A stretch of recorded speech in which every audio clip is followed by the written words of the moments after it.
I was feeling rather whimsical a few months back with my money, and I came across the 545 SD and the 565 SD from Shure. And of course, I thought, well, that's something I need to own. Now, today we're focusing on the 545 SD, with the 565 SD being featured in a video that is very soon to come. Trust me, get subscribed so you don't miss that. You don't want to miss out on the Woodstock mic, do you? Anyways, so then what is this microphone? Where did it come from? Why does it look so much like the SM57 here? Also, how does it compare to the SM57? All of these are great questions, but first, let's start out with where this thing came from. And yes, the reason the 545 SD looks so much like the SM57 is because they share mostly the same DNA. Now, that mostly part is going to be coming up soon. You see, the 545 SD here was the very beginning. Shure said let there be sound, and well, they heard it was good.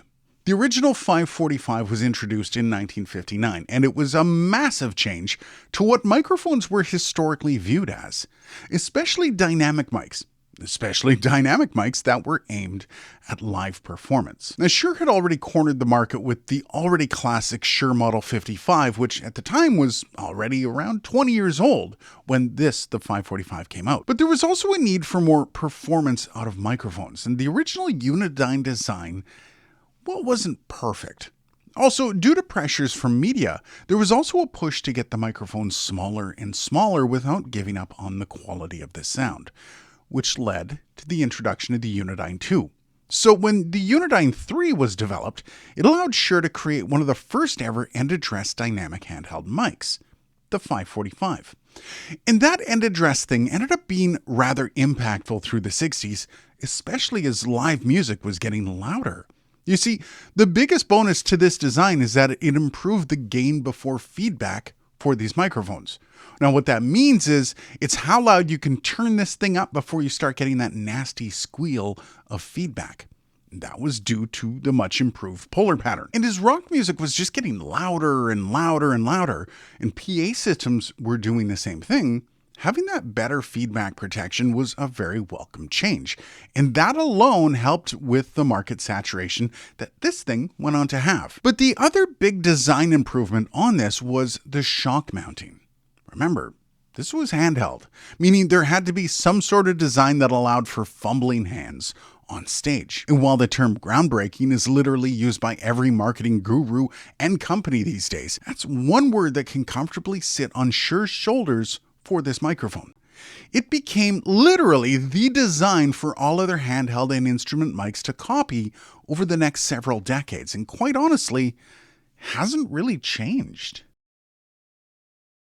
Okay, so let's get the aesthetic out of the way. This new 545 SD has the look of the original 545, with that brushed metal and the plastic upper portion. Of course, the 545 SD also has a switch, while the SM57 is switchless. Beyond that aesthetic, though, these things do start to show their differences. And let's start right up here at the top. When you move around the head of the mic, you can see all the features it boasts, and the biggest one on that is the Unidyne 3 marking. Notice that isn't on the SM57. And this is where the history gets a bit interesting. You see, the SM57s and 58s these days have capsules based on the Unidyne 3 capsule design. Based being the key word. Now, it wasn't always like that. The original SM series actually had the Unidyne 3 capsules, but as the SM series really took over in popularity, they were tweaked over the years. And since the 545 and 565 were never really discontinued and continued to be sold with that original capsule design, well, you can't really say that both are the same capsule, can you? And you can see these tweaks when you study the frequency response graph of the two microphones. Now, the other big difference here is that the 545 SD is a dual impedance mic. Now, you do have to do a bit of surgery to switch it over, but the SM57 is a low impedance mic only. Beyond that, though, I guess all you have left is the sound. Okay, so we're going to do some side-by-side with this, but because I only own one of these pop shields, we're going to have to do it separately. So I'm going to have to do this one at a time. I'm going to be very careful not to move where the microphone is sitting and where I'm sitting. So we're going to try to keep this as close as possible. Now we have the Shure SM57, of course, with that pop filter as we discussed earlier.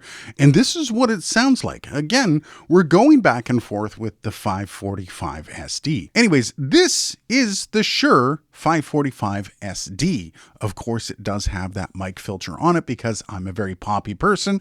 And frankly, if you're using this thing for voice, you should be using this. I understand there's a lot of people that think it's not as pure of a sound. These things will pop at every chance. So you do want to definitely keep these things on. What differences do you hear? I know they're there. All you have to do is look at the frequency response and you should be hearing a difference. What do you think as we go back and forth between the Shure SM57 and the 545 SD? Is there one that you like better? Is there one that you think is going to sound better on voice? And how about an acoustic guitar? So let me know down below, Shure SM57 or the Shure 545 SD.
So then, what of it all? What really is the point here? Honestly, I kind of like the idea that Shure had preserved the original Unidyne 3 design here. They didn't have to. While these were monsters in their own rights, they were quickly forgotten when the SM series was released, and even more so when the SM series developed into what it is today. Nowadays, every person in audio has at least one SM in their mic locker, either a 57 or a 58, and a lot of times it's both. But in preserving what was one of the biggest jumps in microphone technology, you get a chance to own a small piece of microphone history with these. Now, that might sound kind of campy or even a bit ridiculous to some, but when you listen to those samples, you can see why these things were really popular. It's a bit less on the low end compared to the 57, which probably has something to do with it being a little less boxy. But then that detail on the high end is also rather pronounced, meaning these things were kind of intended to really stand out in the mix.